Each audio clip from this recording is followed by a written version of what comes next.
Воздухот во главниот град за сите е загаден освен за градоначалникот Шилегов. Скопје се гушеше, ама градоначалникот мавтајки со телефонот во рака ги убедуваше новинарите во спротивното. Вие сте од ТВ Алфа, каде е на Алфа камерата? Која камера на Алфа? Јас не го тврдам тоа, граѓанските иницијативи го тврдат тоа, дека Не, јас нема да ви одговорам. Еве ви покажувам. Место одговор. Јас за синоќа и за утрово граѓанските иницијативи тврдат дека е загадено на високо ниво. Значи сега јас ако на загаденост на високо ниво со зелени графикони на градот едноставно не е точно. И мислам дека малку треба покоректни кон градот да видите зашто живеете во него. Не јас, граѓанските иницијативи велат загадено е, се палат депониите, градот не реагира. Почитувана господица.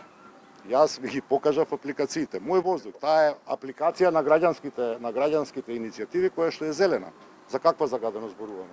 Сега синоќа беше така? И синоќа беше така. Имаше пожар во Ново Лисиче и тоа беше тоа.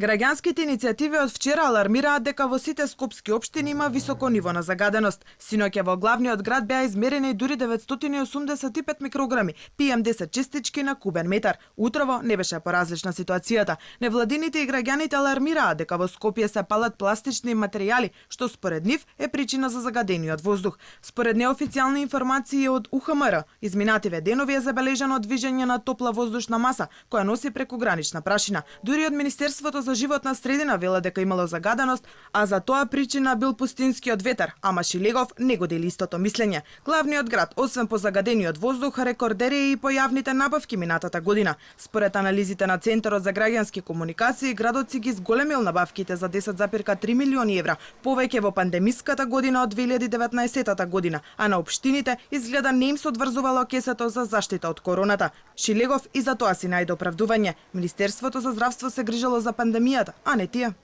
Добро, во однос на јавните набавки градот е повторно рекордер. Кај се трошеа парите ако се знае дека од Центарот за граѓански комуникации само 1,4% општините потрошиле на заштита од COVID-19, а пандемиска година беше. И сето тоа и парите се прилагодуваат спрема корона кризата. Во системно организирана демократска држава, локалните самоуправи се грижат за локалните проблеми. За здравствените проблеми се грижат Министерството за здравство и медицинските установи. Не мислите веројатно дека министерот Филипче треба да промовира булевар. Зошто тогаш мислите дека јас би требало да промовирам заштита од ковид? Добро, зашто тогаш парите не ги... Тема малку колешка, зашто стана интервју веќе, извинете. Малку за тоа што ќе биде поактуелно во иднина. Не сака градоначалникот интервју.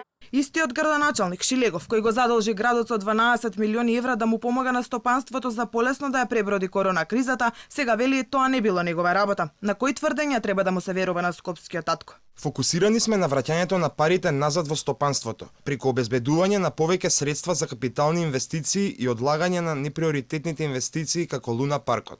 Кој Шилегов ја зборува вистината, тој што ветуваше капитални инвестиции или овој денеска?